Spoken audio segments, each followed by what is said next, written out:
Je m'appelle Henri et je voudrais me convertir à l'islam. Il me dit, pourquoi tu veux te convertir? Parce que pour moi, c'est la vérité. Il me dit, t'es sûr? Je dis, ouais. Bah, récite la Shahada. La Shahada, c'est l'attestation de foi. Donc, je récite cette fameuse phrase qui dit que il n'y a qu'un seul Dieu que Dieu, que Mohamed c'est son prophète, tout ça. Je la récite.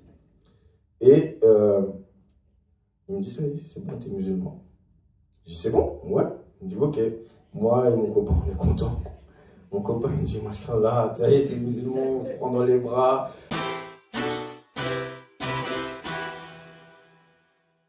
Je m'appelle Henri. J'ai grandi dans le 93 à Bagnolet.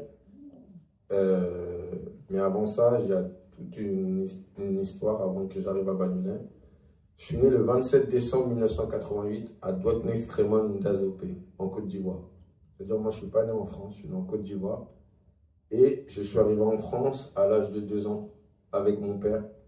Ma mère m'a eu très jeune à l'âge de 16 ans. Et mon père était déjà en France. Et dans les années fin 80, début 90, en Côte d'Ivoire, ce n'était pas aussi développé que maintenant. Même si encore, ce n'est pas toujours développé comme ça devrait l'être. C'est en voie de développement. Parce qu'il y a encore des manques au niveau médical et tout ça. Mais c'est en bonne voie. Donc elle a jugé bon pour mon avenir, pour mon éducation, de me laisser venir en France avec mon père. Donc moi, je suis arrivé en France avec mon père à l'âge de 2 ans, plus précisément à Orléans. Et je suis arrivé à Orléans, j'avais 2 ans et ça se passait bien. Et à ce moment-là, je vivais une vie dans mes souvenirs normale. Jusqu'au jour où, comme je le dis souvent, la tempête est arrivée dans ma vie. Un orage, c'est le décès de mon père, à l'âge de 4 ans. Et à partir de ce moment-là, malgré mon jeune âge, j'ai su que la vie enfin la vie du moins sur Terre n'était pas éternelle. J'ai compris directement qu'il y avait, qu'elle s'arrêtait. Et à cet âge-là, j'ai commencé à me poser des questions, mais c'est passé. Et en fait, quand mon père est décédé, moi qui croyais, parce que quand j'ai rejoint mon père, il était en France, il y avait ma belle-mère et il avait déjà 3 enfants. J'avais une grande sœur, un petit frère et une petite sœur. Et un petit frère qui est aujourd'hui décédé, malheureusement, et une petite sœur et une grande sœur. Et quand mon père il est décédé, là, j'ai compris que la famille dans laquelle j'étais, bah, ce n'était pas vraiment ma famille. Parce que moi, j'ai été séparé d'eux. Eux, ils sont partis avec leur mère. Et moi, j'étais un peu de gauche à droite. Entre assistante sociale et tout, pour les procédures. Pour les procédures sociales, on va dire. Mais malgré ça, dans mon malheur, il y a eu du bonheur. Parce que je ne sais pas comment ça s'est fait. Dans quelles circonstances ça s'est fait, mais ma mère était en France. Ma mère biologique, je parle. Elle était en France et un jour, comme ça, elle est venue me récupérer avec mon beau-père. Ils sont venus me récupérer et la manière dont ça s'est fait, j'étais sur un parking et la personne avec qui j'étais à l'époque m'a ramené à ma mère. Je suis monté dans la voiture, à l'époque c'était une AX. Donc ça remonte, AX Citroën AX grise, c'est les détails que je me rappelle. Et j'arrive dans cette voiture, je ne sais plus quel âge j'avais exactement, mais là, je monte dans une voiture avec un monsieur et une dame. Il faut savoir que moi, ma mère, je l'ai quittée à 2 ans. C'est passé un temps, je ne la connais pas en fait. Mettez-vous dans la tête d'un enfant qui quitte ses parents, sa terre natale, qui arrive en France, dépaysé, qui perd son père, et on lui dit la famille avec qui il est, ce n'est pas sa famille. Il va avec une autre famille. Et là, on lui dit que cette dame, c'est sa mère, et lui pensant que l'autre dame, c'était sa mère. Et maintenant, on lui dit que là, il a une petite sœur et un nouveau père. Comprenez un peu comment ça peut réagir dans la tête. Mais, et là, on me dit c'est ma mère, mais moi, je ne la connais pas. Donc, ça veut dire, ma mère, j'ai eu on a eu une relation un peu bizarre parce que j'ai pas su, on n'avait pas ce lien entre un fils et sa mère, on va dire fusionnel. Voilà, ce lien filial, merci. Et c'était compliqué. Et je vous parle de ça, j'avais, je sais plus quel âge j'avais, parce que de moi et les dates, c'est un peu compliqué, mais j'étais assez jeune. Donc je vais dans cette nouvelle famille dans laquelle je dois me faire une place, dans laquelle je dois me trouver une place, trouver ma place et surtout recevoir de l'amour, être aimé et tout ce qu'un enfant a besoin à cet âge-là pour se construire. Et en fait, quand je vais dans cette famille-là, ça c'est la péripétie suivante qui s'est arrivée. Je ne sais pas comment me mettre et moi, la seule chose que je sais, c'est que j'ai nourri un sentiment d'abandon et un sentiment de rejet par rapport à ça. Et pour pas justement la peur d'être rejeté ou quoi que ce soit, eh ben, je faisais tout en sorte pour que ma famille m'aime bien. Ça veut dire qu'il y en a peut-être quand ils subissent des choses, eh ben, ils deviennent rebelles. Ben, moi, c'était tout le contraire. Pour bien me faire voir, bien me faire accepter, eh ben, j'étais, on va dire, l'enfant calme, qui écoutait, qui ne faisait pas trop de bêtises, par la peur d'être, encore une fois, rejeté. Et il faut savoir qu'on a un enfant, surtout un garçon, il perd son père très jeune. Il perd en fait la figure face à qui il doit s'identifier. Et pour un enfant, un garçon, quand il voit son père, c'est un modèle, c'est un super-héros, c'est son père, quoi. Et moi, j'ai perdu cette figure-là, donc je ne savais pas sur qui m'identifier pour me construire, moi. Et ça veut dire que quand je rencontre mon beau-père, et ben, maintenant que je considère comme mon père parce qu'il m'a élevé, et c'est mon père à part entière, voilà, il m'a élevé, et quand je le rencontre, moi, je veux m'identifier à lui. Mais encore péripétie, lui, il part. Il n'est pas décidé, mais il part. Il part en Afrique pendant quelques temps, et moi, je suis avec ma mère. Et là, cette fois, on n'est plus à Orléans, on arrive à Clichy-la-Garenne, dans le 92. Et à ce moment-là, on vit dans un immeuble, et on est dans une dernier étage, 6e étage. Et c'est toilette commune, une douche commune. Et nous, on est au dernier étage. C'est un studio comme ça. Et quelques années plus tard, on se fait expulser. C'est-à-dire, on n'a pas de toit, plus rien. Et on arrive, et là, je vais vivre chez une tante. Parce qu'on a de la famille. Les Africains, on a de la famille un peu partout. Je veux dire, si c'est pas là, on va trouver quelque part où aller. Dieu fait grâce. Donc, je vais vivre chez une tante. Mais à ce moment-là, j'ai plus mon père. Je suis avec ma petite sœur et ma mère. Il y a ma tante qui nous héberge. Et là, j'ai mon cousin, plus grand que moi. Et moi, me cherchant une identité, je m'identifie à lui. Et là, je commence à faire tout ce qu'il fait. Je marche dans ses pas. Et j'ai une petite anecdote, lui, ça l'énervait. Vous savez, quand vous avez un petit frère, il veut faire tout comme vous. Je ne sais pas si vous avez des petits frères ou quoi. Et ben vous êtes un modèle pour lui. Donc, il veut faire ce que tu fais, il veut le faire. Et je le vois avec mon fils et mes deux garçons. Ça veut dire que moi, je m'identifie à lui. Et lui, ça l'énerve. Mais sa mère, elle lui dit, mais laisse-le faire. C'est ton petit cousin, c'est comme ton frère. Il veut faire comme toi parce que tu es un modèle. Et moi, je grandis comme ça. Je le suis partout où il va, je veux aller. Partout, tout ce qu'il fait, je veux le faire pour moi. Et j'essaie de me construire mon identité comme ça, toujours en recherche d'identité. Vous voyez? C'est très important. C'est pour ça que j'aime dire dans mon témoignage, la famille, c'est là où l'enfant se construit.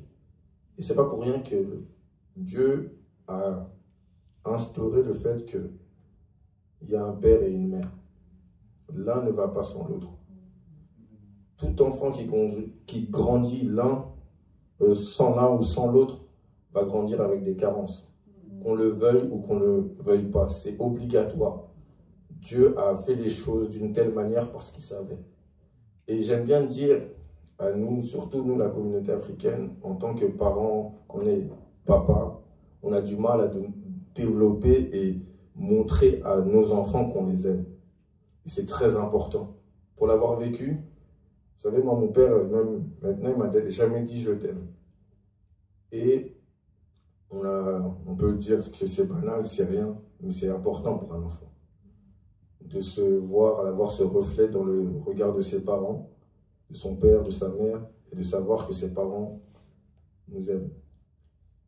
Sinon, on grandit avec... si les parents ne donnent pas l'amour, l'enfant il va le chercher ailleurs.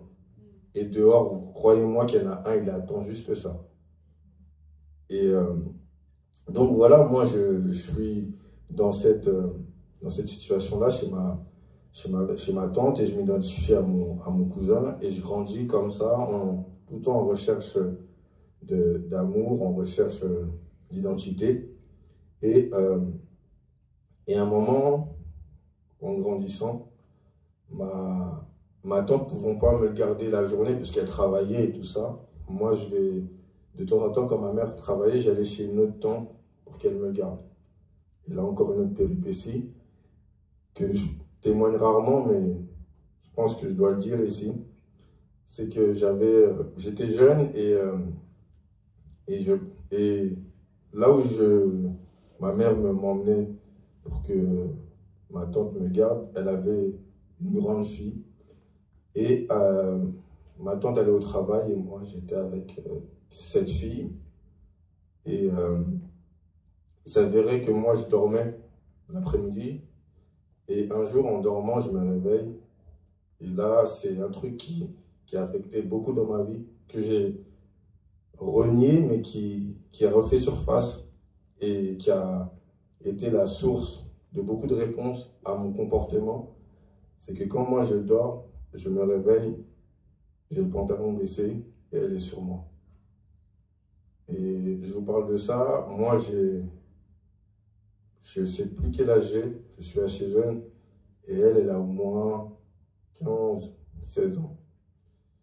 Et ça a développé quelque chose en moi de très très néfaste au niveau de tout ce qui est relations amoureuses, tout ce qui est sexualité. Et j'ai eu vraiment un rapport avec ça très très très néfaste, vous voyez, dû à cet abus-là. Mais, encore une fois, au départ, je ne savais pas ce que c'était. Je ne savais pas que c'était un abus. C'est en grandissant que j'ai su que c'était un abus.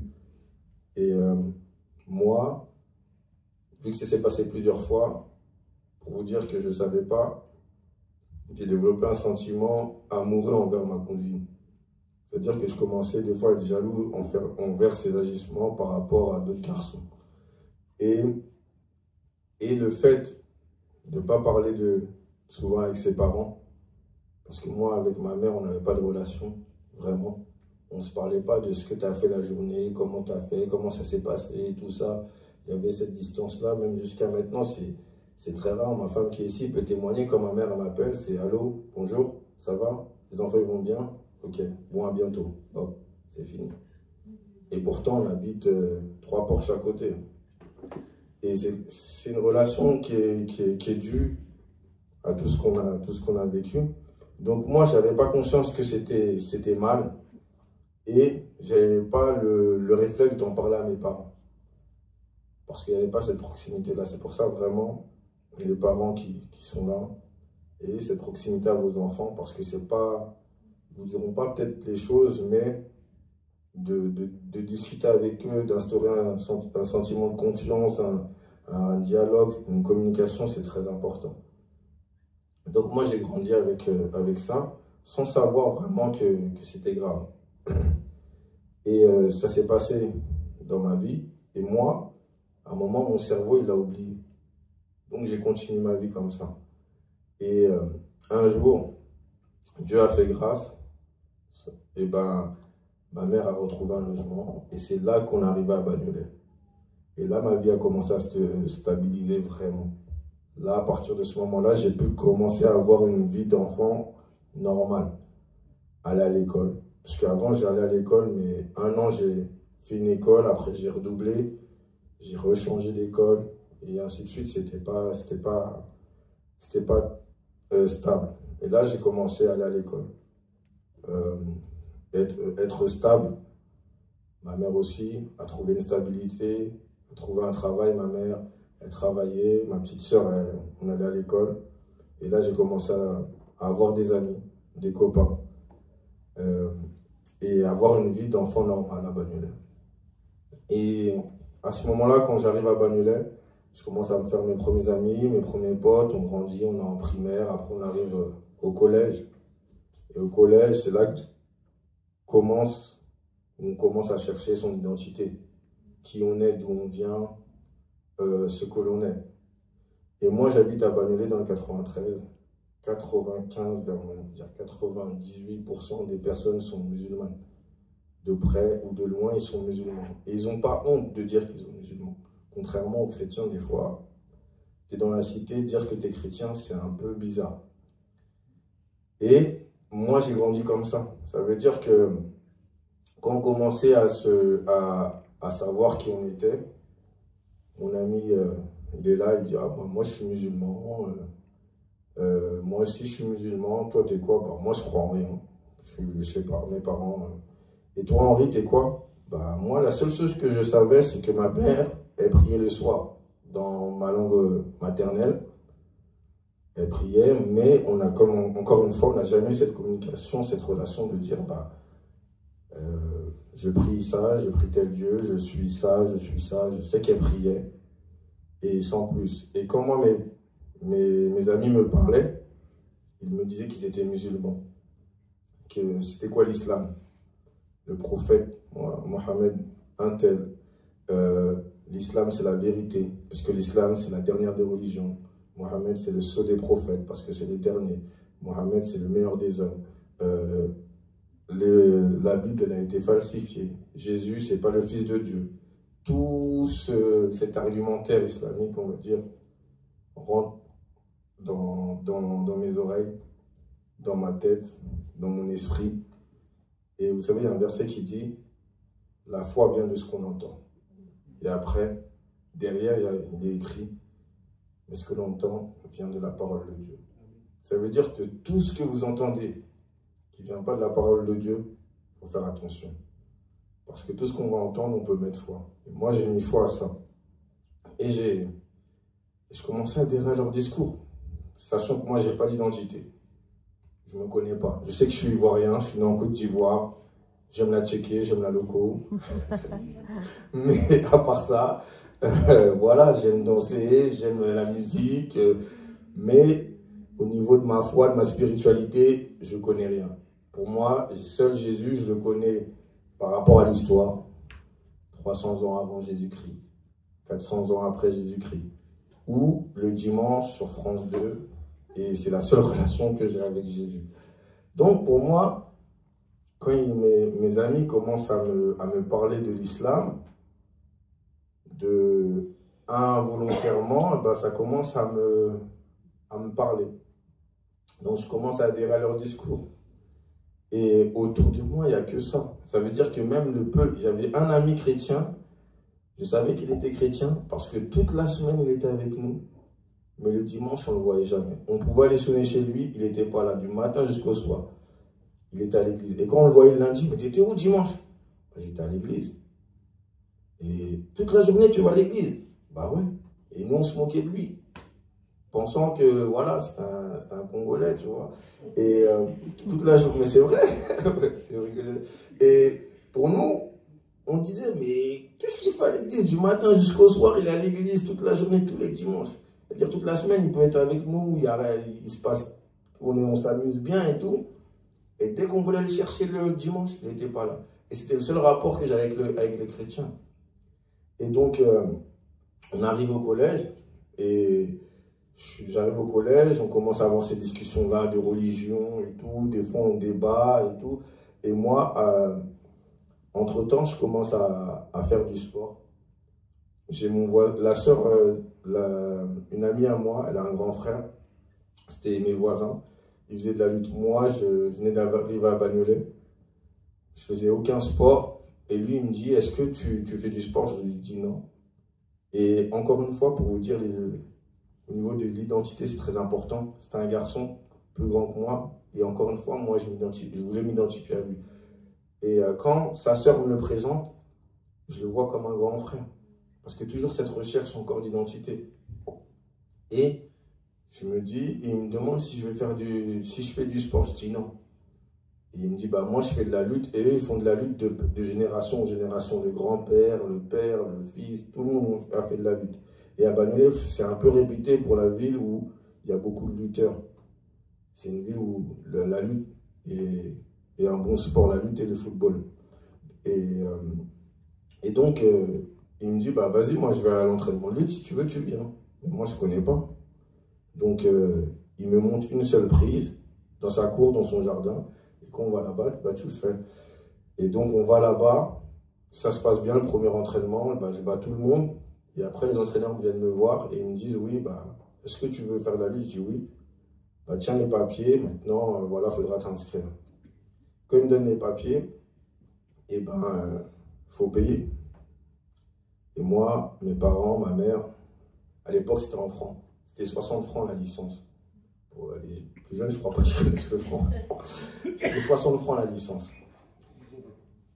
Exactement. Et c'était 60 francs la licence. Et moi, je sais que je vais dire à ma mère de payer 60 francs pour aller pour aller faire de la lutte. C'est compliqué.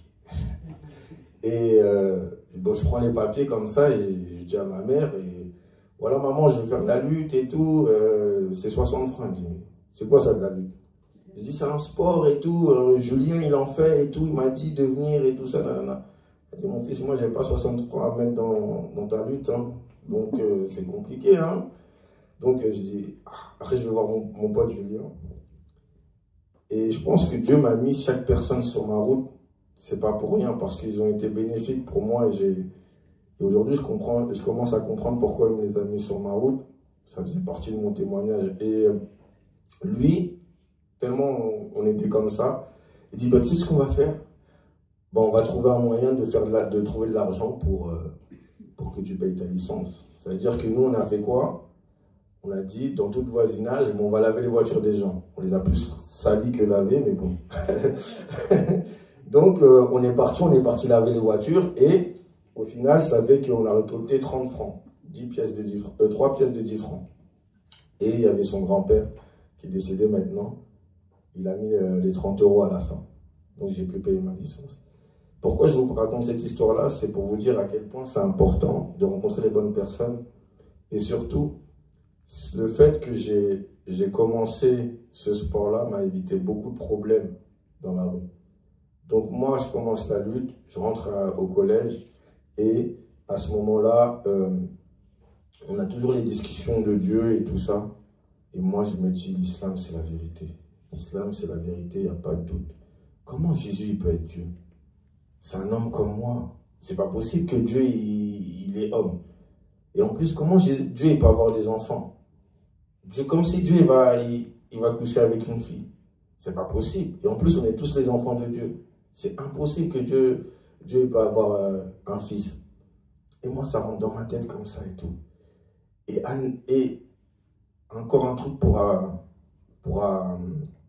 confirmer le tout, c'est qu'une fois, on va au Trocadéro avec mes amis, on rencontre une personne. Parce qu'au Trocadéro, il y a des places qui font il y a une place où les gens ils font du breakdance. Et lui, il nous initie un peu à la danse. Et lui, comme nous, les chrétiens, on fait maintenant, on évangélise. Lui, il évangélisait, enfin, guillemets, il islamisait, je ne sais pas comment on dit le terme. Il nous a parlé de l'islam. Et moi, mes copains me parlent de ça. Lui aussi, il me parle de ça. Je commence à me dire, ah, il y a quelque chose, c'est la vérité, c'est la vérité. Et dans le groupe, on était deux, un Italien et moi qui n'avons pas de religion, qui ne savaient pas c'était quoi Dieu vraiment et tout. Mais Dieu parle. Dieu était là quand même. Parce que je ne sais pas après ça, ce qu'il a pris à ma mère. Elle se lève un jour, elle me dit, viens, je vais t'inscrire au catéchisme. Ah ouais, ok. Pourquoi? Non, parce qu'il faut que tu ailles au catéchisme avec ta soeur et tout, vous avez besoin d'aller et tout. Et nous, il y avait une chapelle pas loin d'où on habitait. Donc, elle m'emmène. Et moi, j'ai 14, ouais, j'ai 14 ans à cette époque-là. Et en plus, c'était commençait c'était bientôt, ouais, c'était l'été. Il commençait à faire beau et tout. Et c'était le mercredi après-midi. Moi, j'ai 14 ans. Mercredi après-midi. Tous mes copains sont dehors. Et moi, tu me dis d'aller au catéchisme. Je vais au catéchisme. C'est un ancien d'un certain âge. Il nous parle de trucs que je ne comprends pas. Et c'est ennuyant pour moi, en fait, pour un enfant. Moi, je vois mes copains, ils sont dehors. Donc, j'ai été à un cours. Et après, je ne suis plus jamais retourné. Or que je pense que c'était déjà un signe que Dieu me montrait. Et moi, sauf ma soeur, elle a continué jusqu'à ça. Elle s'est baptisée et tout ça. Et donc, moi, je ne vais plus. Je retourne avec mes copains.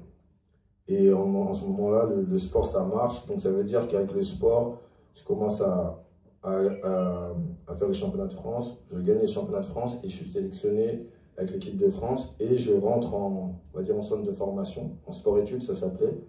Et c'était à Besançon. Et là, je suis avec un ami à moi.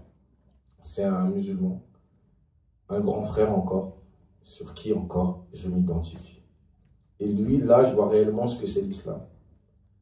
En fait, comment la manière il pratique sa religion. Parce que là, je le vois H24, on est ensemble. Et vous savez, l'islam, le point fort qu'il y a dans l'islam, si je peux dire, c'est la communauté. Et tout musulman te dira que la Ummah, c'est la communauté, elle est soudée, elle est solide, et elle se voit, et elle est forte, et elle a peur de personne. Et moi, c'est ce que je recherche, une communauté, une identité. Et l'islam, tu retrouves l'identité, tu retrouves la communauté, tu retrouves ce que moi, j'avais besoin. Il n'y a pas trop d'amour chez moi. Et entre-temps, quand j'étais encore scolarisé dans mon collège à Bagnolet, avant de rentrer en sport-études, il y avait les périodes du Ramadan. Et tous les musulmans que je voyais, mes amis, ils étaient là en famille, ils mangeaient tous ensemble. En plus, c'était les périodes où c'était le Ramadan, c'était en hiver, ça veut dire qu'on quittait les cours à 17h30, tous les musulmans ils étaient là avec leur sandwich, ouais, venez on coupe le Ramadan, tous en communauté, tous joyeux, tous. Et moi, c'est ce que je recherchais en fait. Cet amour-là, cette communauté-là, chez moi, il n'y avait pas ça. Moi, mes parents, si on avait mangé ensemble une fois dans l'année, si c'est 5 fois, c'est beaucoup. Parce que chacun mangeait comme on voulait. Tu viens, tu manges, il y a du riz, il y a du foufou, il y a tout. Mais tu manges, tu te sers et voilà. Si tu ne veux pas manger, tu ne manges pas, c'est ton problème. On n'est pas là à 17h, 19h, 20h, tous autour de la table. Et manger, non. Et quand quand je voyais ça, je me disais, mais c'est vrai, c'est la vérité. Ils sont tous bien, tous joyeux, c'est l'amour, tout ça et tout. Et en plus, je rentre en sport-études, je vois mon ami, il pratique sa religion. Bien, il prie tous les jours. Les chrétiens, on ne les voit pas prier, on ne sait pas quand il prie. Lui, il prie 5 fois par jour. Il apprend son Coran. Et en plus, quand je l'entends au téléphone avec sa famille, il y a de l'amour, je t'aime mon fils, ses sœurs aussi, je t'aime mon frère, tout ça, tu me manques, tout ça. Et moi, l'ami avec qui j'étais, il connaissait ma situation.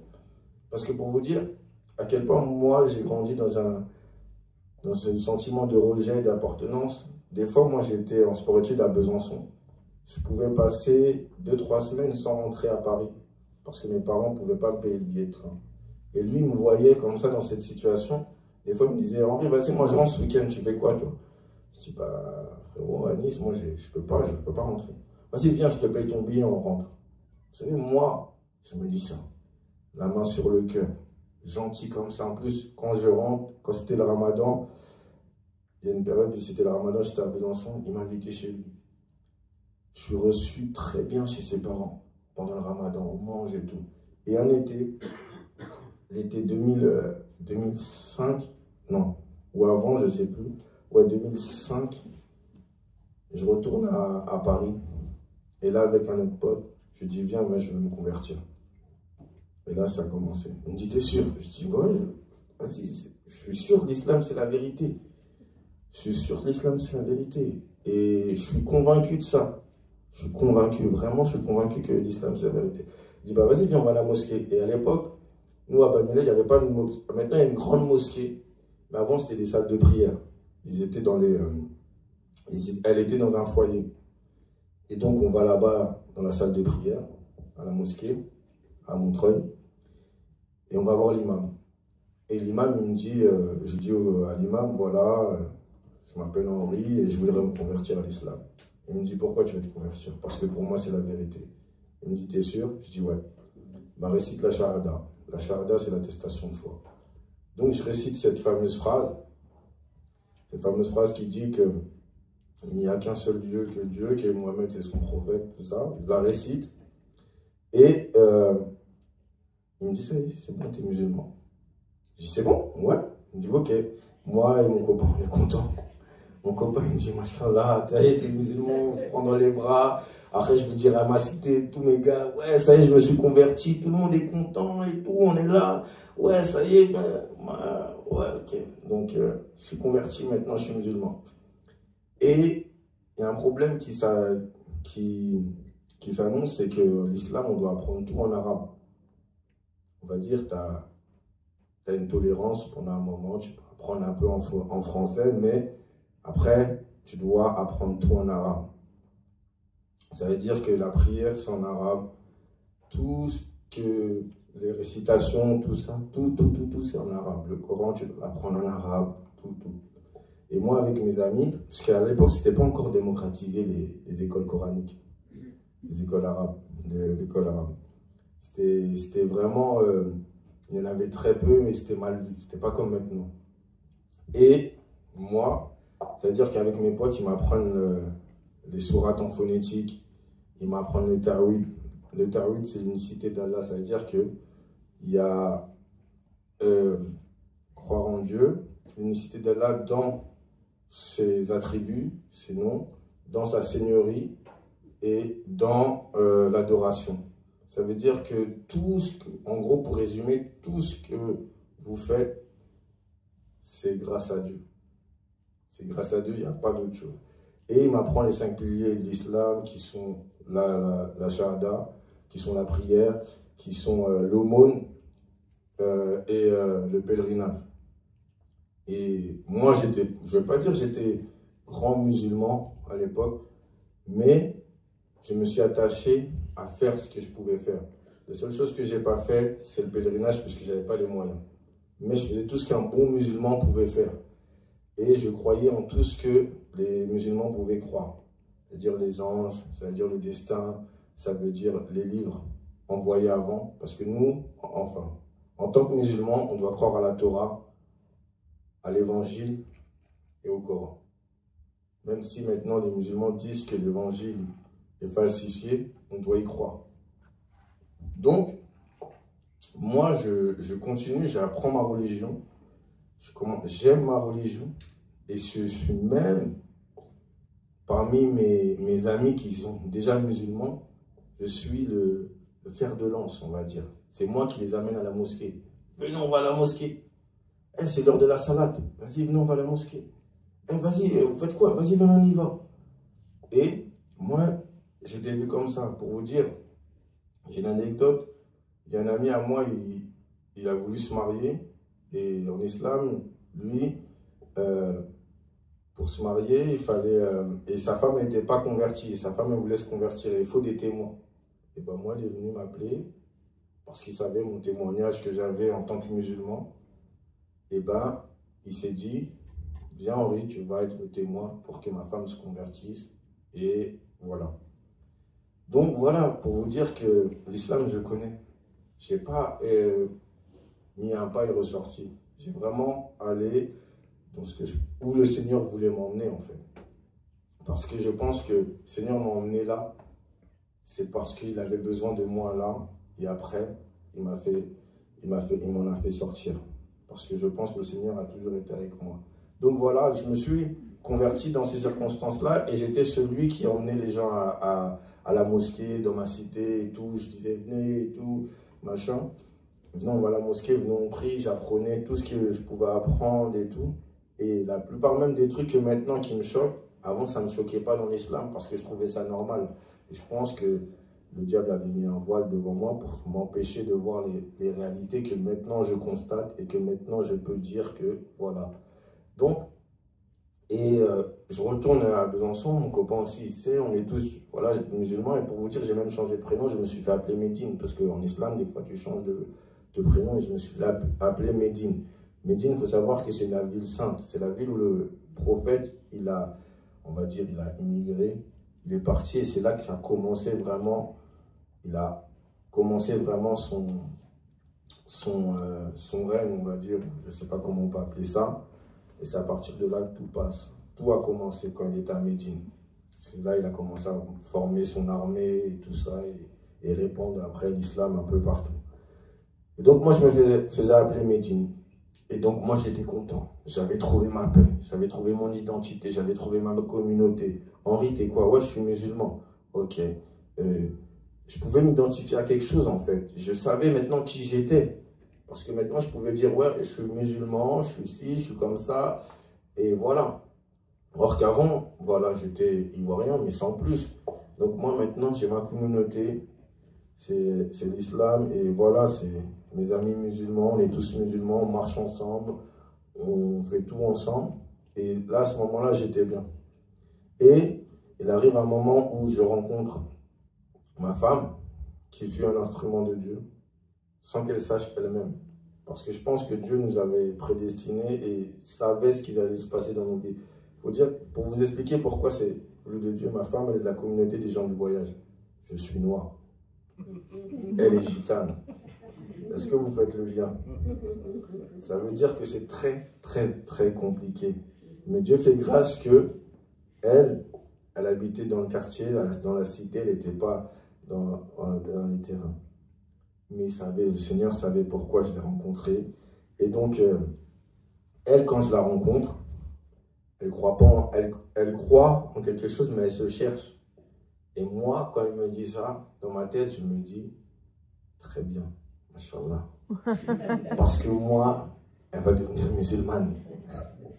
Et sans la forcer, mais en ayant le bon comportement, en lui montrant comment ce qu'est c'est l'islam, et ben, elle va devenir musulmane. Mais le plan, il a échoué totalement. Donc, elle se cherchait, parce qu'elle a de la famille chrétienne, mais elle a de la famille aussi musulmane. Et donc, elle se cherchait, elle se cherchait, elle se cherchait. Et moi, j'avançais dans ma religion, on avançait dans notre vie. On a eu une petite fille. Et elle, un jour, elle a fait une prière à Dieu. Et cette prière, elle a demandé à Dieu de lui faire un signe par rapport à ce qu'elle vivait, par rapport à ce qu'elle ressentait. Et en fait, sa petite sœur va à l'église. Et quand sa petite sœur revient de l'église, elle va voir sa sœur, ma femme en question. Et elle lui dit, le pasteur m'a dit de te dire ça, ça, ça, ça, ça. Et quand sa petite sœur lui dit à sa sœur, ça, c'est la réponse à sa prière. Le pasteur, il ne l'a jamais vu, il ne la connaît pas. Le pasteur, il a dit, je dis à ma belle-sœur, tu diras ça à ta sœur. Que Dieu l'aime, que ceci, ceci, ceci. Et elle, pour elle, elle a compris que Dieu est en train de lui parler. Elle a donné son cœur à Dieu. Donc à partir de ce moment-là, elle suit l'évangile. Moi, je suis musulman. Elle est chrétienne. Comment ça se passe? Et je pense que le fait de ne pas avoir grandi dans une famille musulmane, d'être pas né musulman, j'avais cette tolérance-là et on dit en islam que le père, un garçon peut se marier avec tous les gens du livre. Parce que même le prophète, Mohammed, il avait une compagne, c'était une chrétienne copte. Vous voyez? Donc moi je me dis que c'est possible, elle vit sa foi, je vis ma foi, mais mes enfants seront musulmans, parce que la religion vient du père. Donc mes enfants seront musulmans. Et encore une fois, le plan il a échoué. Donc, elle continue, elle commence à rentrer dans sa foi. Moi, je continue la mienne. Et on commence à avoir des discussions entre nous deux. C'est houleux, c'est chacun son point de vue, c'est des débats, c'est des discours de sourds, rien. Moi, je veux rien entendre. Fais ta religion, je pratique la mienne et voilà, basta. Et on avance comme ça. Et un jour, je vais chez de la famille à elle, qui sont chrétiens. Et on commence à parler de Dieu. Et il y a un homme qui vient dans le camping où sa cousine habite. Un homme, il vient. Et il se présente à moi. Il me dit ça va et tout. Et il commence à me parler de Dieu. Et c'est la première fois de ma vie qu'on m'a parlé de Jésus comme ça. De l'amour de Dieu. Du sacrifice de Jésus-Christ. J'ai jamais entendu parler de Jésus comme ça. Pour moi, je connaissais Jésus, c'est un prophète. Il n'est pas mort sur la croix. Il n'y a rien. Donc, à ce moment-là, là, ça commence. C'est plus dans mes oreilles, c'est mon cœur qui est touché. Là, je commence à sentir quelque chose que je n'ai jamais ressenti. Il me dit, est-ce que tu sais que Jésus t'aime? Est-ce que tu sais que Jésus il est mort pour toi? Est-ce que tu connais le sacrifice de Jésus? Il est mort pour l'humanité, il a fait ci, il a fait ça, il a fait ci, il a fait ça. Moi, pour moi, Jésus, c'est un prophète. Le seul prophète qui est bien, c'est Mohammed. Jésus, on le respecte, mais Mohammed, il est au-dessus. Il n'y a pas mieux que Mohammed. Mohammed, c'est le prophète des prophètes, c'est le sceau des prophètes. Tu ne peux pas dire qu'il y a quelqu'un qui a fait mieux que lui. Ce n'est pas possible. En islam, celui qui dit qu'il y a quelqu'un qui a fait mieux que Mohammed, c'est faux. C'est Mohammed, c'est lui que Dieu l'a voulu pour unifier toute l'humanité. Ce n'est pas Jésus. Donc, moi, quand il me dit ça, ok, je l'entends. Et c'est la première fois aussi qu'il n'y a pas de débat. Parce qu'en fait, il ne vient pas pour me persuader de quelque chose. Il vient juste pour me témoigner de l'amour de Dieu. Et c'est très important. Quand vous allez témoigner à un musulman, ne venez pas pour le convaincre. Parce que lui, il est ancré dans sa foi. Lui, ce qu'il connaît de l'islam, un musulman, il croit plus en Dieu que n'importe qui. C'est-à-dire que même si tu le vois avec un joint au bec, il croit en son islam. Vous voyez ce que je veux dire? Donc, venez avec l'amour.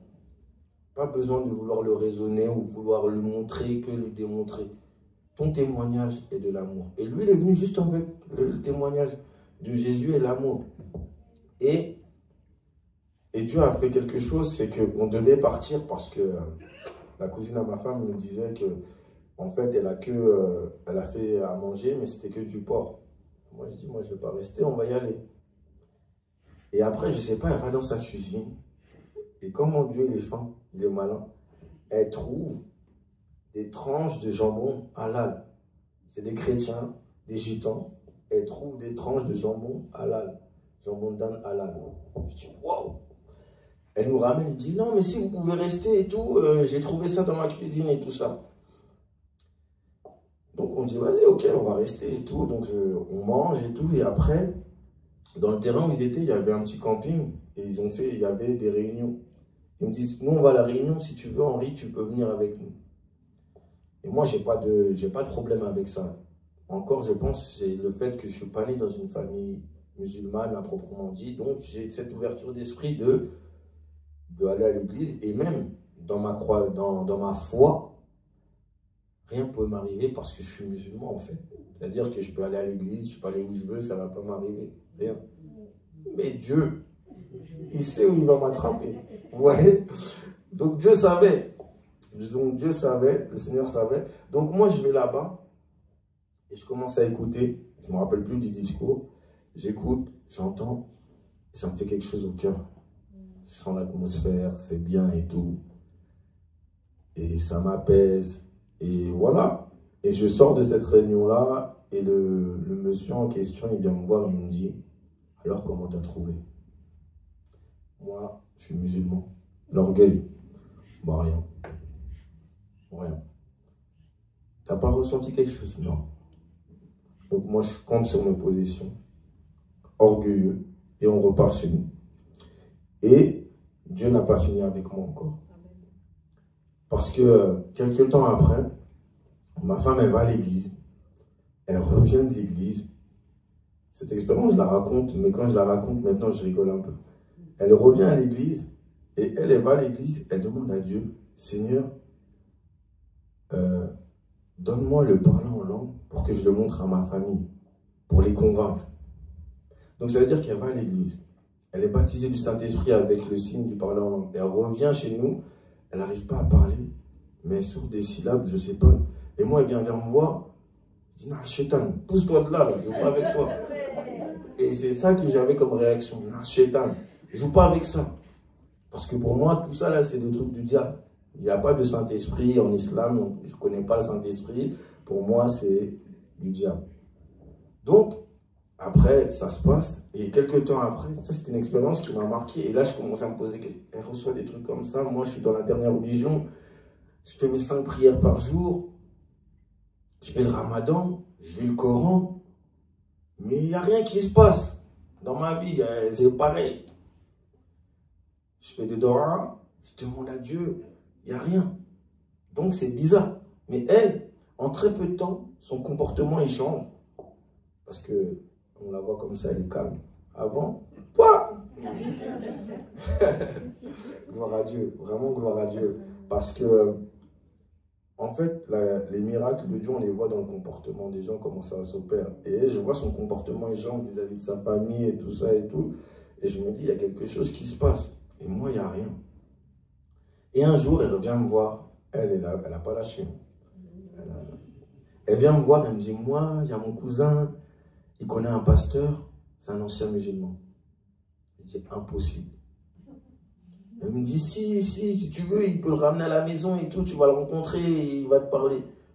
Je dis, jamais, c'est pas possible. Nous, les musulmans, on ne se convertit pas. Les chrétiens, ouais, ils viennent à l'islam, mais il n'y a aucun musulman que je connais qui se convertisse. C'est pas possible. L'islam, c'est la vérité. Elle me dit, si, il peut venir à la maison, tout ça et tout. Vous savez, nous, les musulmans, quand j'étais musulman, j'avais cet orgueil de dire qu'on est les meilleurs, le reste à côté, c'est rien. Et c'est pas possible qu'on se convertisse. Parce qu'en fait, on ne voit pas. Et même si on se convertit, il y a des chrétiens, des musulmans qui se convertissent, c'est qu'ils n'ont jamais été musulmans, en vérité. On se dit ça, nous les musulmans. C'est-à-dire qu'ils ne connaissent pas, ils se sont fait embrouiller, machin et tout. Donc, elle me dit, il peut venir à la maison. Je dis, bah ok, moi je veux voir, par curiosité. Mais le Seigneur, il savait ce qu'il faisait. Donc à ce moment-là, il vient à la maison et ce que je dis souvent, c'est que pour recevoir le Seigneur, il faut être disposé. Le Seigneur, ce n'est pas quelqu'un d'impoli. Le Seigneur, il est poli, il est courtois. Il frappe à la porte et il attend que tu ouvres. Et c'est le verset qui dit, je frappe à la porte. Maintenant, si tu es prêt, il va venir, il va rentrer, il va manger avec toi. Et moi, c'est ce qui s'est passé un peu parce que à ce moment-là, je venais de faire ma salade, je venais de prier, j'étais disposé, j'avais pas de problème, j'avais rien, j'étais pas dans la confrontation, j'étais bien, j'avais prié. Et le pasteur en question, il vient. Maintenant, c'est un ami, c'est un bon ami à moi. Il vient, et on est dans la parce qu'avant, je vivais chez ma belle-mère, et on est dans le salon, là, ça mange à ma belle-mère. Il y a ma belle-mère, il y a le cousin à ma femme, il y a le pasteur, il y a ma femme, et moi, je suis assis ici. Et là, on commence à parler. Et la manière qu'il parle, c'est de la même manière que l'autre personne que j'avais rencontrée chez la cousine à ma femme m'a parlé. Et là, il me parle de l'amour de Dieu. Il me parle du sacrifice de Jésus. Il me parle de la présence de Dieu. Il me pose des questions. Il me dit, moi, j'étais musulman. Est-ce que tu as déjà ressenti la présence de Dieu? Est-ce que tu sais c'est quoi l'amour de Dieu? Est-ce que tu as déjà ressenti l'amour de Dieu? Tu sais, moi, quand j'étais musulman, je priais. J'étais dans un trou noir à un moment dans ma vie. Je priais. Je jeûnais. Je suis parti voir les imams. C'est ce qu'ils me racontent. Je pose des questions. Je ne trouve pas de réponse. Et là, tout ce qu'il est en train de me dire, c'est ce que moi, je suis en train de vivre. Tu sais, moi, avant, l'amour, je ne connaissais pas. Je ne savais pas c'était quoi l'amour. Moi aussi, je me cherchais une identité. Moi aussi. Et en fait, il dévoilait toute ma vie, en vérité. Mais lui, il ne savait pas. Et le Seigneur, il utilise les gens comme ça. Parole de connaissance sur parole de connaissance. Moi, je ne connaissais pas ça avant. Et lui, à ce moment-là, c'est ce qu'il fait. Et à un moment, il me demande, alors, tu as déjà ressenti quand tu pries et tout, machin. Mais lui, il me pose ces questions-là. Il sait, en étant ancien musulman, ce que c'est de faire la prière 5 fois par jour et de demander à Dieu de faire des dohas. Et quoi qu'il arrive, tu dois accepter parce que c'est le destin. Et le destin, il n'appartient qu'à Dieu, que ça vienne. C'est Dieu qui l'a voulu, c'est Dieu qui ne l'a pas voulu. Et ça, on doit croire ça. Et moi, À un moment, il me parle de tout ça. Et je ne sais pas ce qui s'est passé. Je commence à pleurer. À ce moment-là, j'ai une fille, il y a ma femme, je suis bien dans ma peau. Et quand je commence à pleurer, je suis un garçon, il y a ma belle-mère, il y a le cousin de ma femme. Je ne vais pas pleurer comme ça pour rien. Et je commence à pleurer. Mais quand je pleure comme un bébé. Vraiment des pleurs, des pleurs, des pleurs. Et au moment où je pleure, je commence à ressentir un amour qui m'envahit, qui me remplit, qui me remplit, qui me remplit. Et plus je pleure, plus cet amour me remplit, me remplit, me remplit. Et j'ai aimé dans ce que mon ami m'a dit, maintenant qu'il est mon ami, le pasteur m'a dit, il m'a dit, tu sais, Henri, moi je ne suis pas venu pour te convaincre. Ce n'est pas mon but. Moi je suis juste venu te témoigner de l'amour de Dieu. Et là j'ai compris que lui, s'était désintéressé. Il ne s'intéressait pas à ce que mais il s'intéressait vraiment à apporter l'amour de Dieu. Et je continue à pleurer et tout. Je continue à pleurer. Et il me dit, voilà, je suis venu te témoigner de l'amour de Dieu et t'inviter à faire une expérience avec le Seigneur. Mais moi, je suis musulman. Je suis musulman et dans ma réflexion musulmane, comment on expérimente Dieu? Pour nous, Dieu, c'est le Très-Haut, le Tout-Puissant. C'est-à-dire que la créature ne peut pas expérimenter le Créateur. C'est impossible. Et je me dis, comment on expérimente Dieu? Il me dit, t'as pas grand-chose à faire. Rentre dans ta chambre et demande à Dieu. Le verset de Matthieu 6. Rentre dans ta chambre et demande à Dieu. Moi, ce que je venais de ressentir à ce moment-là, cet amour qui m'a envahi à ce moment-là, cet amour que je recherchais en m'identifiant aux hommes que j'ai connus, aux personnes que j'ai connues, et en m'identifiant à l'islam, tout ça, et bien malgré tout ça, l'amour que je viens de ressentir, je ne l'avais jamais ressenti. Et là, je me suis dit, c'est pas normal, il s'est passé quelque chose. Et je ne peux pas le nier. Avec tout l'orgueil que je pouvais avoir en étant musulman, ce que j'ai ressenti, je ne peux pas le nier, c'est réel, c'est véridique. Et vous savez, il y a un verset dans la Bible qui dit dans Romains 5,5, si je crois bien, qui dit que l'amour de Dieu vous est donné par le Saint-Esprit. Et à ce moment-là, je ne savais pas que c'était le Saint-Esprit qui me visitait en fait. Je l'ai su plus tard. Mais cet amour-là que j'ai ressenti, je lui ai dit, bah ok, mais qu'est-ce que je dois faire quand il m'a dit faire une expérience avec Dieu? Rentre dans ta chambre et demande à Dieu. Tu n'as pas besoin de faire tes ablutions. Tu n'as pas besoin de ton abri de prière. Juste tu lui demandes comme ça. Bah, j'ai obéi. Parce que je ne pouvais pas nier ce que je venais de ressentir. Cette fois-là, j'ai obéi. Et tout mon orgueil, il est tombé. Parce que Dieu m'avait touché. Donc moi, je rentre dans ma chambre. Et je ne sais plus, je fais une prière de 2 secondes. 2 secondes, je dis Dieu, voilà, je ne sais pas. Je viens de ressentir quelque chose. Je ne sais pas ce que c'est. Mais si c'est Jésus la vérité, fais-moi un signe. Avec un cœur sincère. Et la Bible dit, si on le cherche d'un cœur sincère, il se fera connaître à nous. Et cette sincérité-là, cette sincérité d'enfant, de bébé, et bien à ce moment-là, je l'ai eu. Et je fais cette prière. Lui, il rentre chez lui, il part. Et moi et ma femme, on décide d'aller manger au McDo. Il ne s'est rien passé sur le moment. Mais moi, je suis angoissé. Je suis plein de questions, plein de raisonnements. Pourquoi? Qu'est-ce que je viens de ressentir? Qu'est-ce que c'est? Mais je suis musulman. Comment ça se fait? Comment je ressens ça? Quand il m'a parlé de Jésus, c'est pas vrai. La Bible, c'est pas... Tous ces raisonnements, toutes ces questions, ça me perturbe, ça m'angoisse. Je suis pas en paix, je suis pas bien, je suis... Voilà. Et je vais dans cet état au McDo avec ma femme. On va manger au McDo. Et c'était la période des vignettes Monopoly. Les vignettes Monopoly, il y a tout le temps une période dans l'année où il y a les vignettes Monopoly. Et quand je vais là-bas, on mange. Moi, je mange des frites, tout, voilà. Et je tire ma première vignette, il n'y a rien. Et comme je dis, Dieu parle tantôt d'une manière, tantôt d'une autre. On n'y prend pas garde. C'est réel. Il y a un monsieur, il y a un pasteur qui m'a dit une fois, tu sais Henri, le Seigneur, il n'y a pas de hasard avec Dieu, mais le Seigneur utilise le hasard pour passer incognito.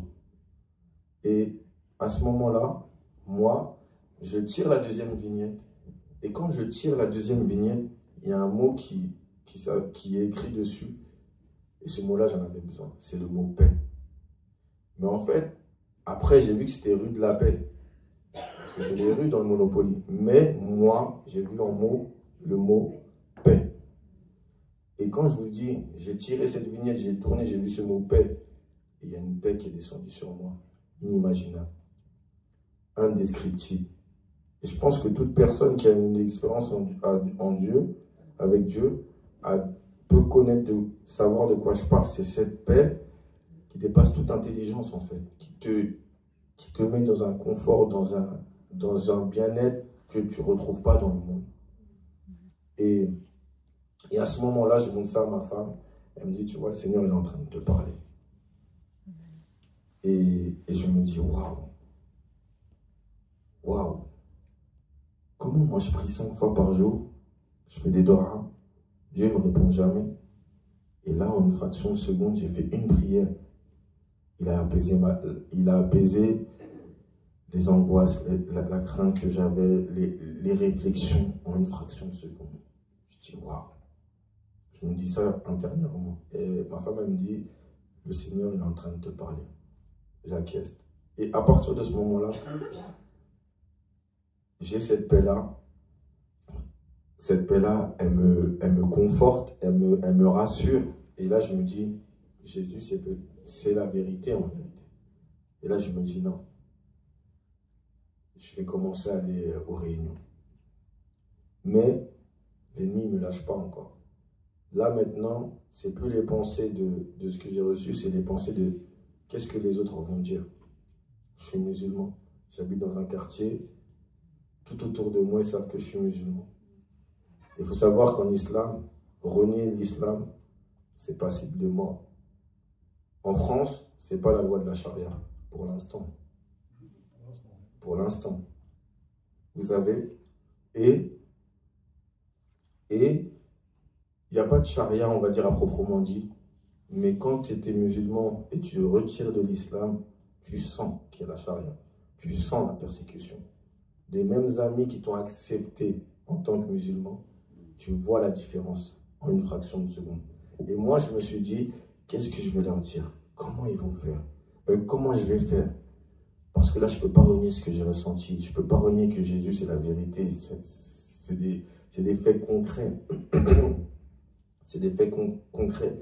Jésus m'a parlé à mon cœur. Il m'a donné l'amour que je recherchais, la paix que je recherchais. Tout ça. Donc moi, je décide d'aller en réunion. Et aux réunions, je me pose ces questions-là. Et la première réunion que je vais, là, j'assiste, je me mets tout devant. Et encore une fois, je vais dans une église, c'est des gitans, je suis le seul noir, je me mets devant. Et il y a le pasteur qui prêche, je ne me rappelle plus du message, mais il y a un frère qui est assis là, à la fin du prêche, il me tend un verset. Il me tend une feuille et je lis le verset. Et le verset, c'est Ésaïe 41, 10, qui dit « Ne crains rien, ne promène pas de regard inquiet, car moi, l'Éternel, je te tiens de ma droite triomphante. » Et vous savez, à ce moment-là, je n'ai pas prié le Seigneur, mais le Seigneur lit dans nos cœurs.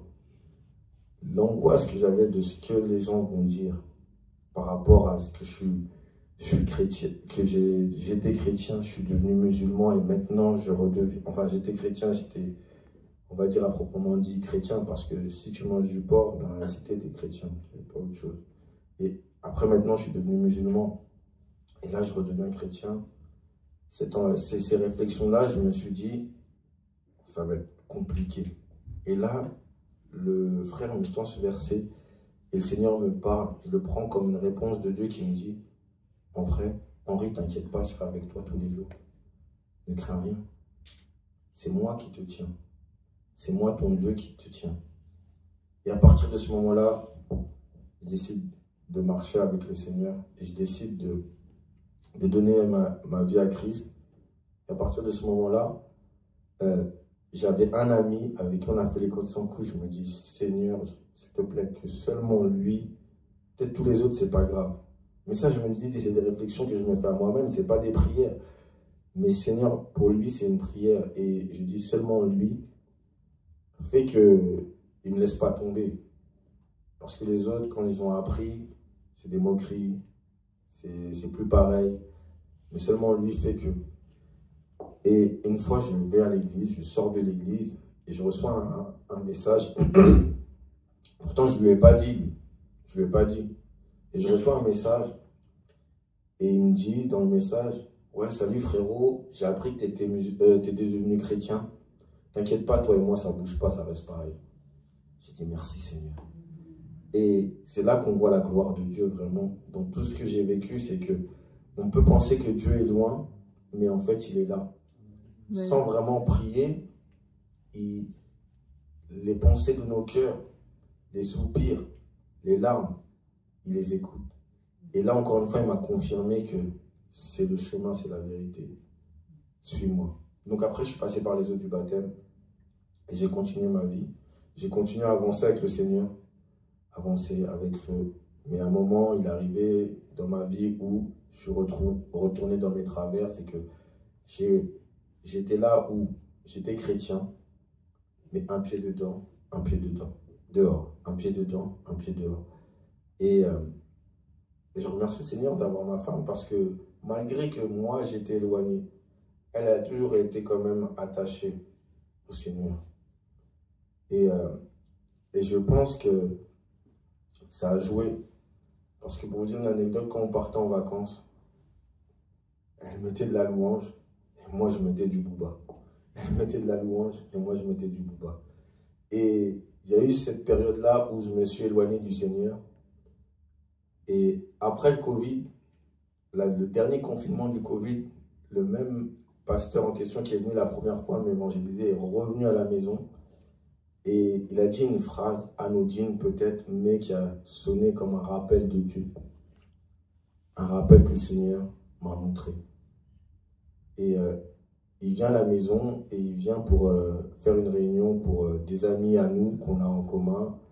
Des amis à nous que ma femme a invités et tout, justement pour faire découvrir l'évangile, pour échanger, partager et tout. Mais moi, à ce moment-là, je suis dans la posture où je ne vais plus à l'église. Je crois en Jésus-Christ que c'est mon sauveur, mais ce n'est pas le Seigneur de ma vie encore. Voilà, je suis toujours dans l'optique où oui, il m'a sauvé. Je sais que c'est lui qui a sauvé l'humanité, je sais que c'est lui mon sauveur, mais ce n'est pas mon Seigneur. Donc je fais ma vie comme je veux, mais je crois en lui. Donc il vient à la maison, il fait le partage et tout sur l'évangile et tout ça et tout. Et à la fin, je le raccompagne en bas de ma cité. Je le raccompagne et je lui dis, et je le salue et tout. Après, il me dit une phrase qui sonne anodinement, mais pour moi, ça a été un rappel de Dieu. Il me dit, c'est bien, toi et ta femme, vous servez bien le Seigneur. Et quand il me dit cette phrase-là, ça me pique. Vous savez, vous pouvez mentir à tout le monde. Vous pouvez mentir aux hommes. Vous pouvez passer bien devant les hommes, comme les pharisiens faisaient à l'époque. Beau à l'extérieur, mais noir à l'intérieur. Et Dieu, c'est pas l'apparence qui juge les personnes, c'est au cœur. Et à ce moment-là, quand il me dit cette phrase, toi et ta femme, vous servez bien l'Éternel, pour lui, c'est un encouragement, il ne sait pas ce qu'il n'a pas fait attention. Ben moi, le Saint-Esprit me parle à l'intérieur de moi et me dit, tu vois comment les autres te voient? Moi, comment je te vois? Arrête d'être hypocrite avec moi. Et je remonte chez moi et j'entends cette phrase dans mon esprit 3 fois, arrête d'être hypocrite avec moi. Arrête d'être hypocrite avec moi. Arrête d'être hypocrite avec moi. Et à partir de ce moment-là, ma femme elle est partie se coucher. Je suis dans ma salle à manger. Je tombe à genoux, je pleure, je pleure, je pleure. Je demande pardon au Seigneur. Je demande pardon à Dieu. Je lui dis, Seigneur, pardonne-moi.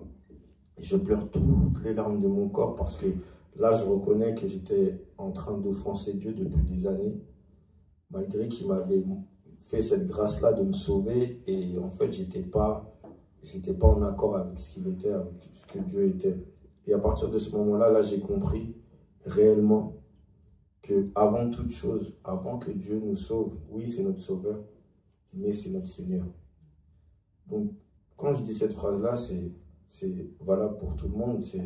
Même ce matin, on l'a vu dans le prêche de ce matin sur les églises. On peut faire les choses pour Dieu. On peut faire les choses pour Dieu. Mais si on ne les fait pas avec cet amour, ce premier amour, si on ne les fait pas en sachant que Dieu est notre Seigneur avant d'être notre Sauveur, ça ne sert à rien. Et c'est lui qui doit diriger notre vie, ce n'est pas nous qui devons la diriger. Donc même la parole dit, il est Seigneur et Sauveur. Et les mots et l'ordre des mots ont un sens. Ce n'est pas pour rien que la Bible est écrite au mot près, à la virgule près. Et on ne peut pas retirer. Il est Seigneur et Sauveur. Il est Seigneur avant d'être Sauveur.